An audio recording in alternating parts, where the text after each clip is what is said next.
All right, so right now we'll be moving to the pitch sessions. I want to believe that everyone within the SDGs 1 to 17 are all present here.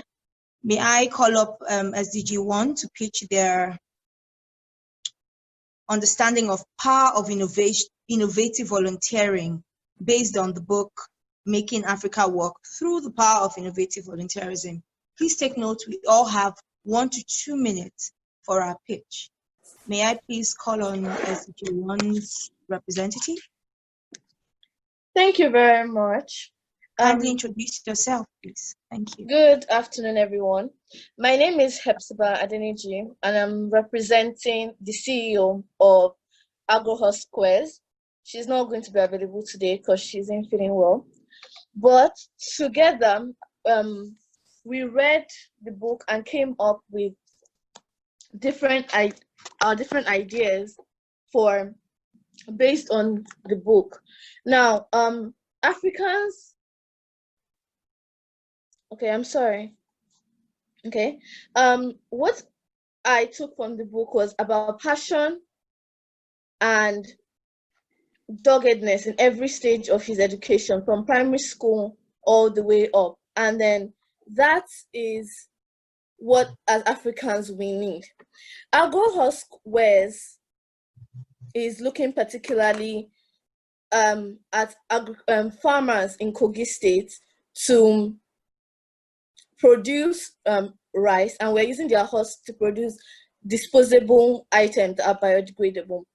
Now, in his book, he talked about agriculture being a very critical sector of the economy. And agriculture in Nigeria and in Africa as a whole is very important. AgroHorse Squares utilizing agriculture, because that is where our main product is coming from. So rice husks that are going to be used to produce other materials for use. Money is not the problem. We understand that. We need to create things and work at it. In using agriculture specifically,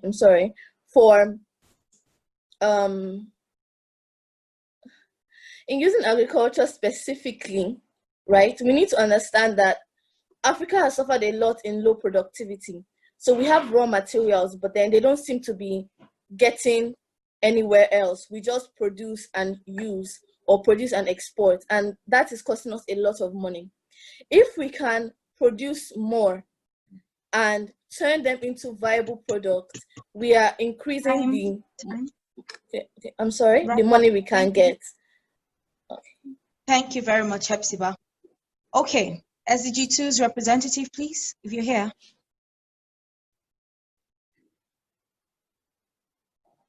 SDG 2. All right, if you're not ready, afternoon. Please, SDG 3. Good afternoon. Good afternoon. Kindly introduce yourself. Thank you. All right, I'm Fisayo Adeyemi, and I'm the CEO for Solar Genesis. And I'll be talking about what I took from Dr. Munang's book on innovative volunteerism. Dr.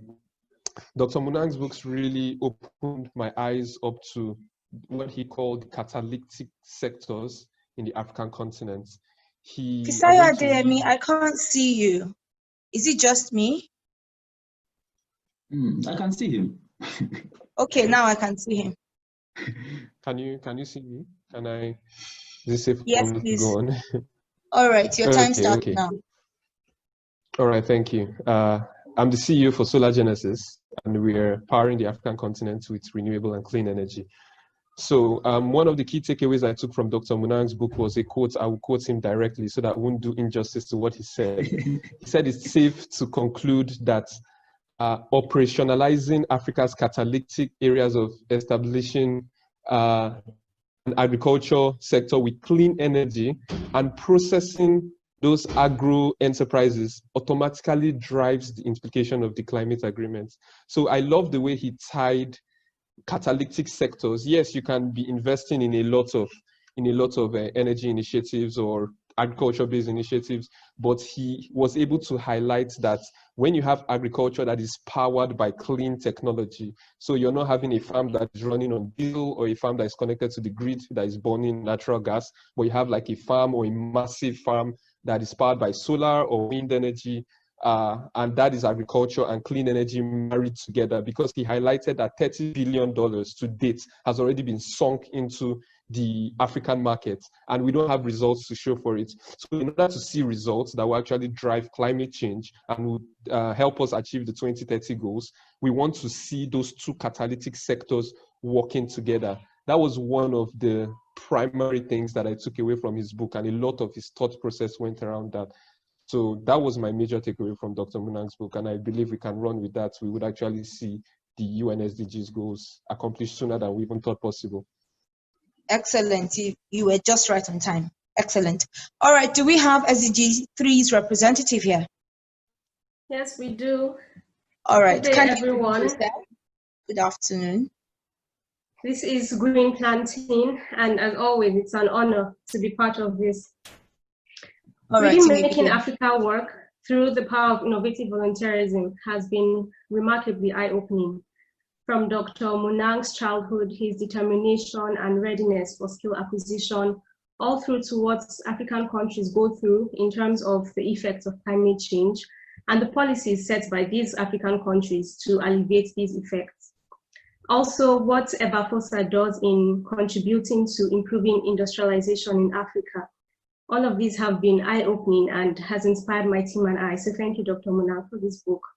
The Green Planting team has obtained ideas from this book. We are planting trees to sequester CO2 emissions to improve food security and employment avenues. We're also planting indigenous trees to stabilize soils and reduce coastal floodwaters. So in all of this, I would love to end by saying that that as humans, our job is to hold on to the thoughts of what we want. Like he said, reject emotional poverty. So holding on to the thoughts of what you want, which is a better planet, a better world, a better Africa, with determination and continuous skill acquisition, I believe that we can make everything that we want work. Thank you very much. Thank you so much, Emanuela. You did keep to time and spared us some extra time. Thank you so much for that. All right, SDG 4, please. Okay, good day, everyone. I don't know if I'm audible. Can you hear me? Yes, you're audible. Yes. You're clear. We can see you. Okay, so I'm David Cromwell. I'm the lead of Project Terra. We're planning to save the planet one meal at a time. Firstly, I want to say a big thank you to Dr. Munang for the opportunity to be able to read his book. It gave me the opportunity to live life through someone else's lenses, seeing the richness of their culture, something that I've not experienced myself, and I felt like I was that person. The book touched me in two ways. As a young man beginning his career and as an entrepreneur that's starting off, I could see how his zeal, his desire, he did not really have a picture as to what next or what's going to happen in 10 years, but God's grace matched with his desire, burning passion, was able to take him from a village to the UN. So it kind of sparked something on the inside of me that as long as I have a strong why on the inside of me, and for my project as well, as long as we know what we are looking to do, we might not have the picture for 10 years or 5 years outwards, but to keep on driving and the sky's the limit for us. The second thing that I also picked from the project was really the practicality of climate change. It makes you experience it better, because I saw how it affected Sierra Leone in his mother's farmland. I could see that real lives are actually touched by this, and it made me feel more invested in actually giving myself to this, because I see that lives will actually be impacted. Another important thing that really reached out to me was the 58 initiatives that within the past 4 years for Africa, and how we're still not able to power a good percentage of the continent. It made me realize it's like the analogy of someone on a wheelchair, where you could push the person, but for the person to walk, they have to exercise their members. So it made me realize that Africa, the solution is for us to exercise our members, for us to gear our boots, take up this continent and change the narrative from a dark continent to a sustainable one. So I'm trying to implement this into my project to enable people to also have a cultural mindset, but as well to see the continent as theirs and to be more conscious of everyone around. So thank you very much, Dr. Munang, for this. I would say it really changed me a lot, and I'm probably going to read it again, but thank you very much, sir. Yeah. Thank you so much, David. You spared us with some 10 seconds. All right, SDG 5. If the representative for SDG 5 is available, kindly start your pitch. SDG 5. All right, SDG 6, if you're available. We'll come back to SDG 5. Is SDG 6 available? Yes, ma'am. All right, kindly introduce yourself, please. All right, my name is Chikemi Adeyemo. I'm the CEO of the corporation. So, based on Dr. Munan's book, I'm going to talk about it, but what I've learned. I'm going to talk about what I've learned, but then I'm just going to say a whole script based on what I've learned. So Africa has a lot of resources that are yet to be tapped into. Yes, a good number of us were born in the less developed areas. Some have struggled with their education. They've had a fair share of corruption and even a give up mindset. However, from the same continent, we have rising establishments like Dangote, Jumia, and so much more. And we're improving in our manufacturing sector, tech, movie, music, and even sports. There's still a lot that needs to be done. We need to work together to go together as one. Yes, there are constraints, policies, movements, but we need to believe in ourselves. We need to utilize the power of the youth, the human capital. We need to have more free movement between countries. We need to improve in our agricultural sector and look at ways we can reduce the climate change as a threat to our economy. We need to make use of renewable energy as well as innovative volunteerism, working together and not wasting time because of what is at hand. We need to change the African narrative of the Black continent. We need to stop being the continent that is hungry, corrupt, having no law and order, or illiterate. We need to take action, work together, and not for ourselves. We need to be selfless. We're a rising continent, and we can rise higher and hope to become one of the strongest and most developed continents.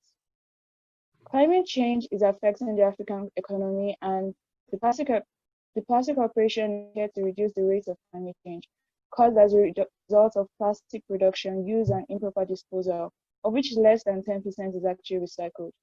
The change begins with us. We should not let our sun shine in vain, and let's turn Africa's adversity to opportunities to build Africa towards a sustainable future. Thank you. Excellent. 2 minutes. All right then, SDG 7. I'm loving this. I love it when people keep to time. The representative for SDG 7, are you available? Please, if you are, yes, kindly introduce yourself. Hello, everybody. I'm Omar Wogun, the CEO of the Carbon Credit Value Chain Enterprise.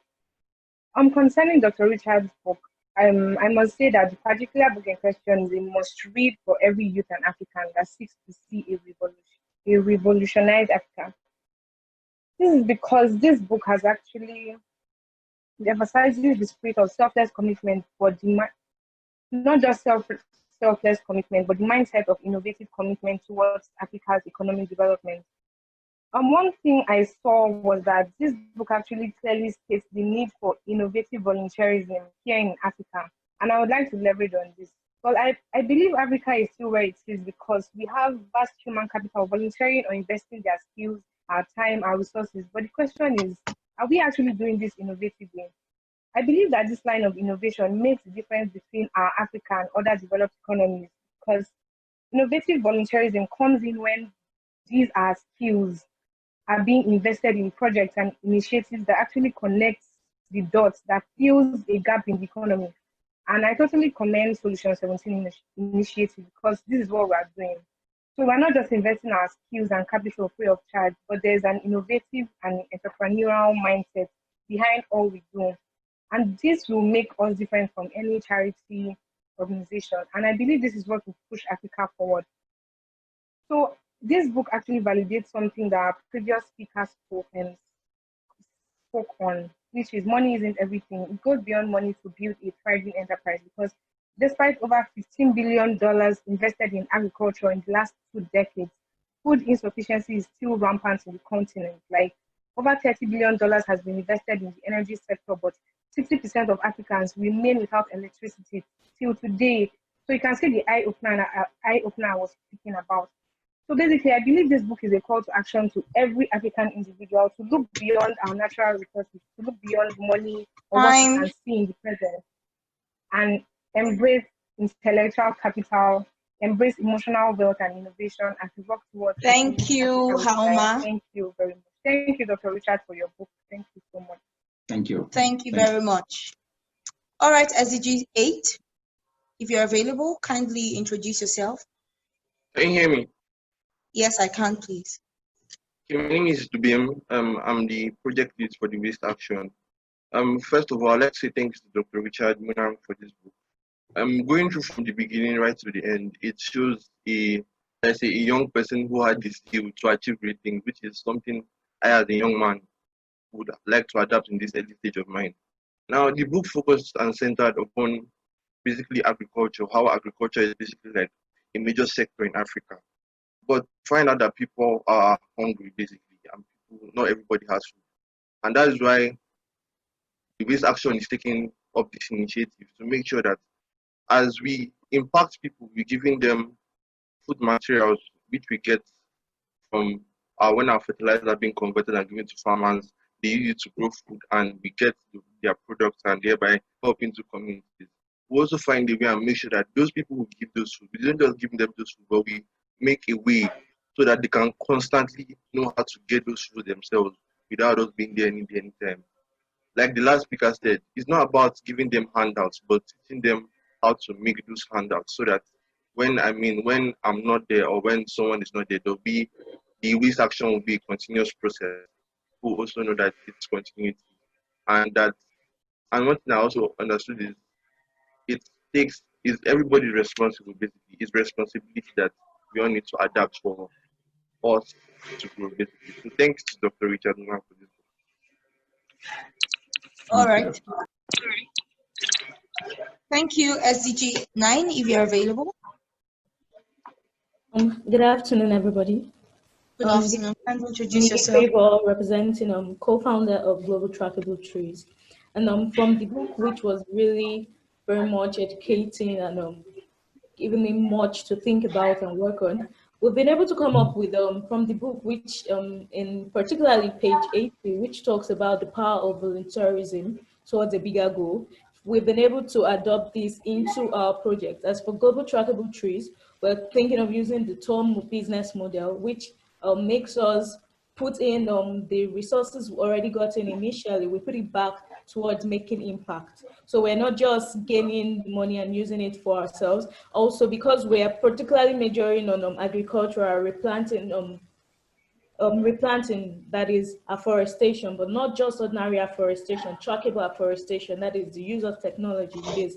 But we're now looking at it from even the power of volunteerism and doing this, and then putting it back into helping on underdeveloped countries, because from the funds gotten in developed nations and developing countries will be put back in helping towards afforestation, trackable afforestation in underdeveloped countries. And then during this process, we're also looking at how we could volunteer and help them, not just about making the funds and getting it and acquiring their land, and then we're looking at how we can actually be of service to them and make it continuous. We also understand that a big issue over there, although farming and agriculture is a major source of income there, but we'll also be adding another chain of value, which is production. So we're not just stopping at afforestation, we're moving forward to production, which we see that is a major issue there. Thank you very much.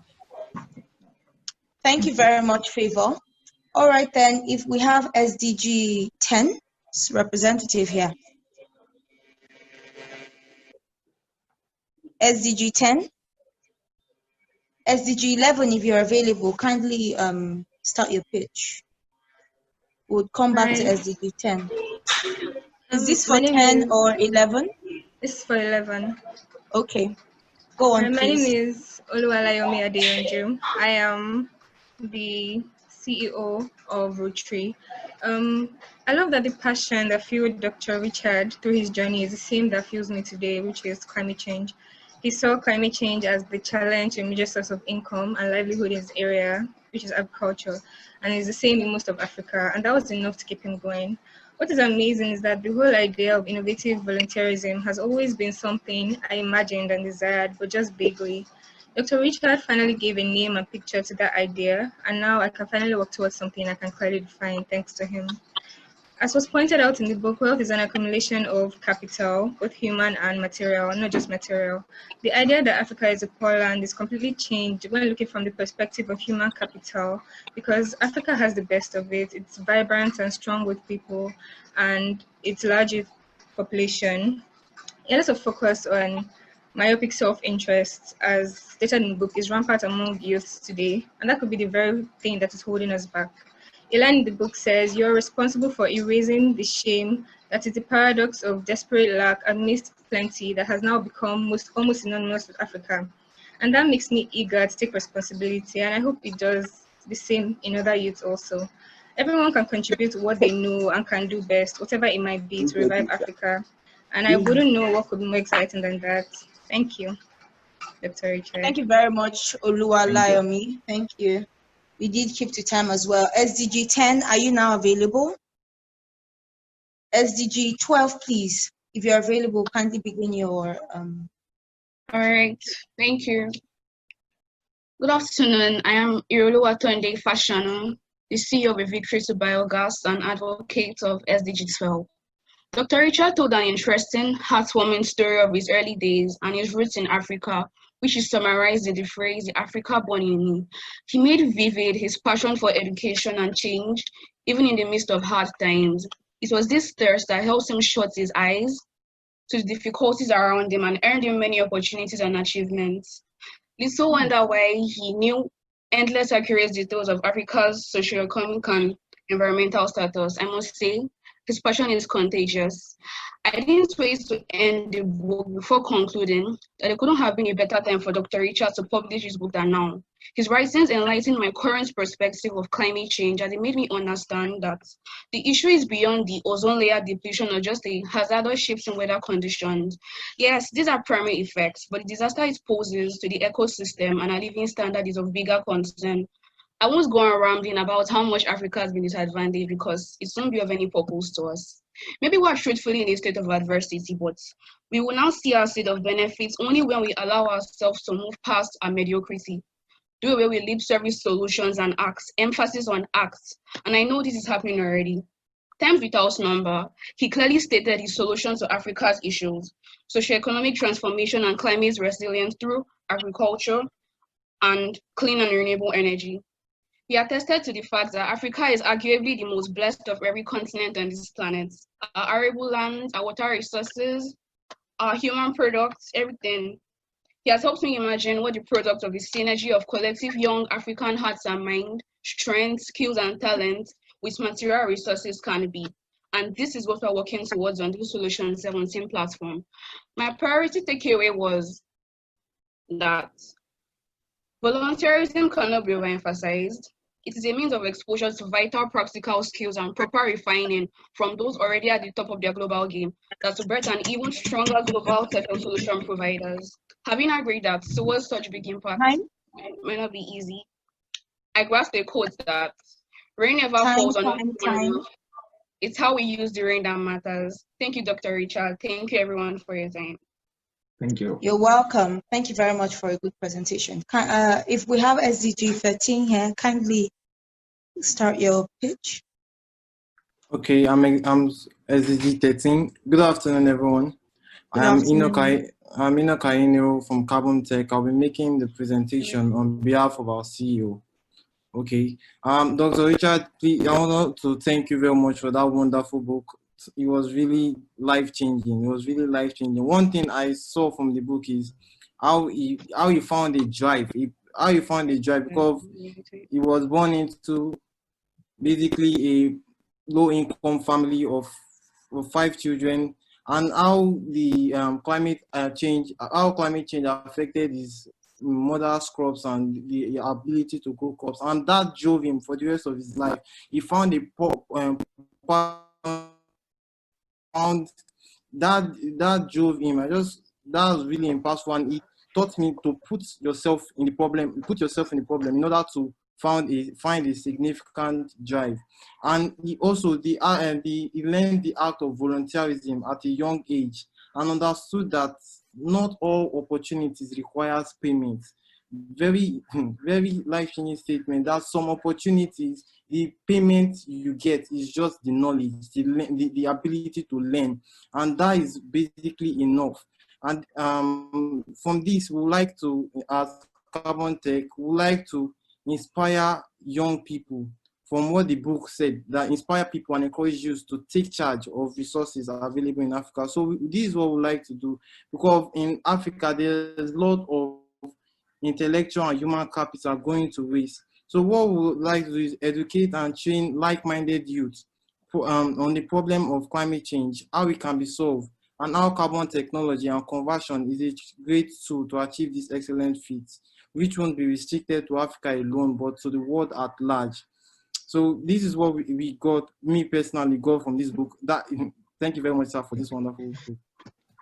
Thank you. Thank you so much, Enoch. SDG 14's representative, please. Okay. Good afternoon, everyone. Good afternoon. So I would say some things hit me. Don't when I forget was to introduce yourself, please. Kindly introduce yourself. My name is Amal Peculiar. Team member of the Green Markets representing SDG 14. So resilient mind and heart is a source of wealth for this continent. And secondly, our door to wealth in Africa is maximizing the productivity of agriculture by building sustainable climate resilience and a lot of other things. Putting the great words in this book to action would mean, for me personally, that I would no longer see my project as a change effort in isolation, but a clear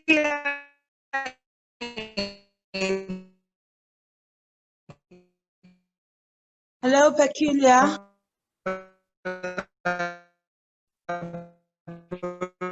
Can we hear Peculiar? No.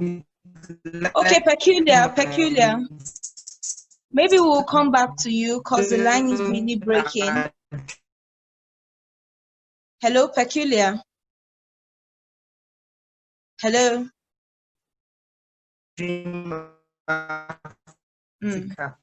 That I rewire my personal dreams. Peculiar.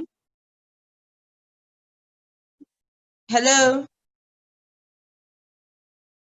Competencies in various fields. Hello, Peculiar. I think we've lost her now. I think we have to mute her and you. Yes, please. Can we mute her? So we'd have SDG 15. We'll come back to her later. But she's not here anymore. Oh, I think she would join us. I suppose. Okay. For the sake of time, let's just move to SDG 15, please. Do we have the representative for SDG 15? Do we have the representative for SDG 16?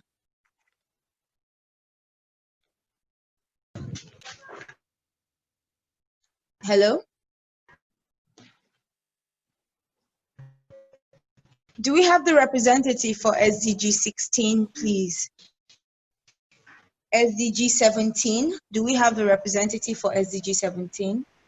Yes, ma'am. SDG Available. 16. SDG 16. Okay, kindly introduce yourself and let's begin. Thank you. Okay. Good day, everyone. I am Alao Martha. Hello, ma. Yes, please go SDG on. 16, ma. Yes, that's okay. My name is Alao Martha, and I'm a co-founder of the Zero Company.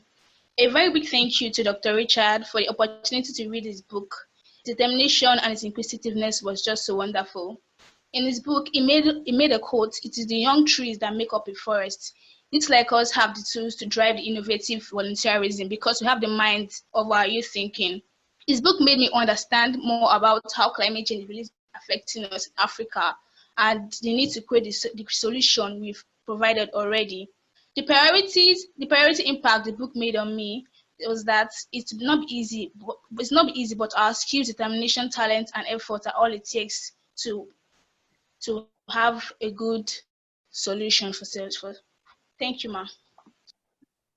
Okay, that was very short. Thank you very much for that presentation. SDG 17's representative, are you available?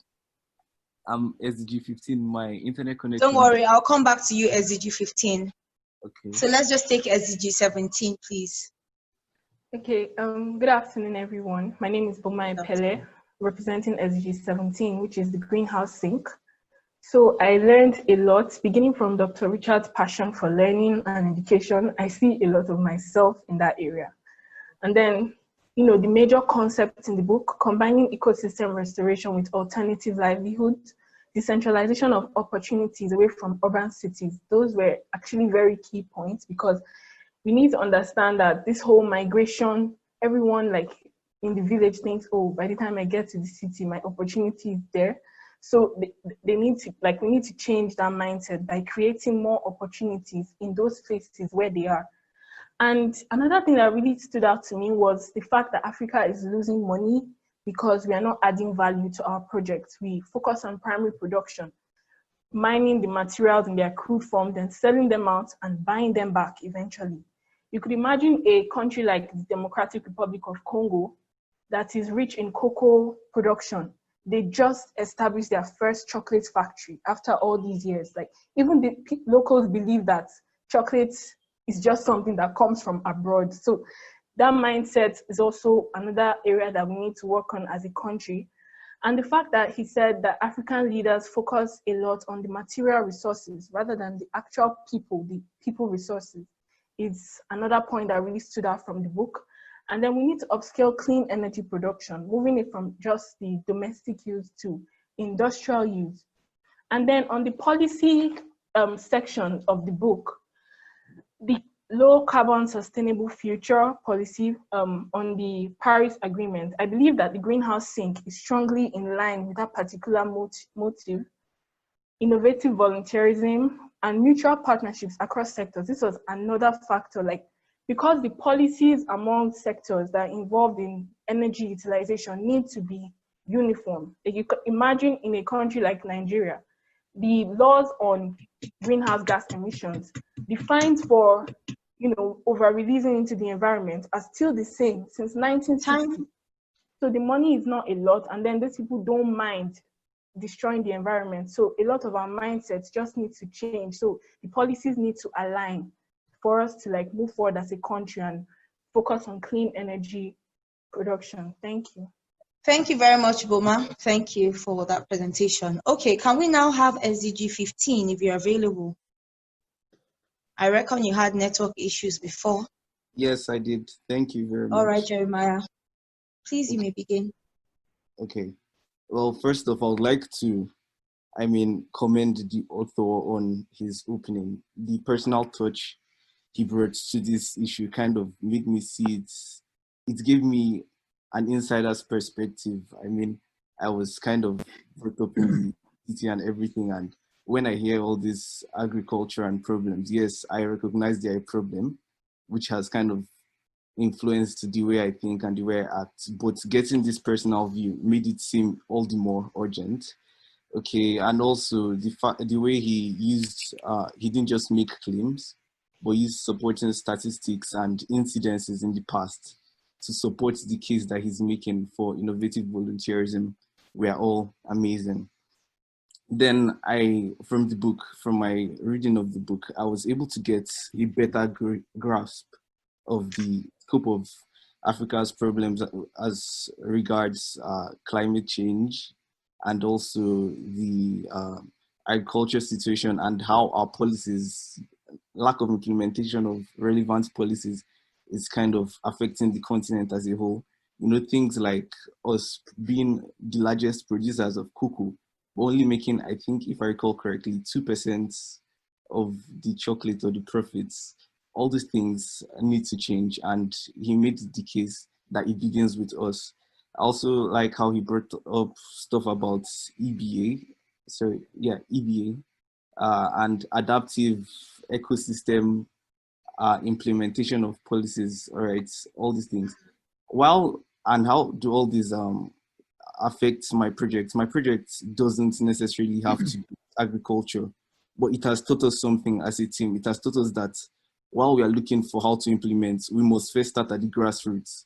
We mustn't make it a city-oriented solution, okay? It shouldn't be something that, okay, we are starting in an urbanized place or something. We should try to bring these solutions in their implementation phases to the very places where they are needed. People shouldn't have to travel to the cities or try to move abroad to greener pastures to begin experiencing these solutions, but we should try to bring them from the rural communities and work upwards. So yeah, that's what I was able to get from the book. Many more, but I can't fit all that. Thank you very much, Jeremiah. Can we have SDG 10 now, if you're back? If you're available, SDG 10, SDG 5. Do we have Tolu Benro here? Tolu Benro. Is Casey here? Yes, ma'am, here. All right. Okay. Yeah, so Thank you very can much. go on. Okay. Thank you very much, ma. Dr. Richard, I want to say a very, very big thank you, because after reading your book, I couldn't stop smiling. I know for some reason I was just happy. I don't know, it's as if, I don't know, I just kept on being happy throughout that day. I want to thank you so much, because you really opened my eyes. I know about agriculture, everybody knows about agriculture, but you opened my eyes to see the industrialization of agriculture with clean energy. That really sunk into me. I'm not into solar energy or anything, but that sunk into me for some reason, and I know that it's going to grow into something. And you also emphasize on how Africa, we have human capital, but this capital, we are losing it, and they are going abroad looking for greener pastures and everything. And that's where innovative volunteerism has to come in and everything.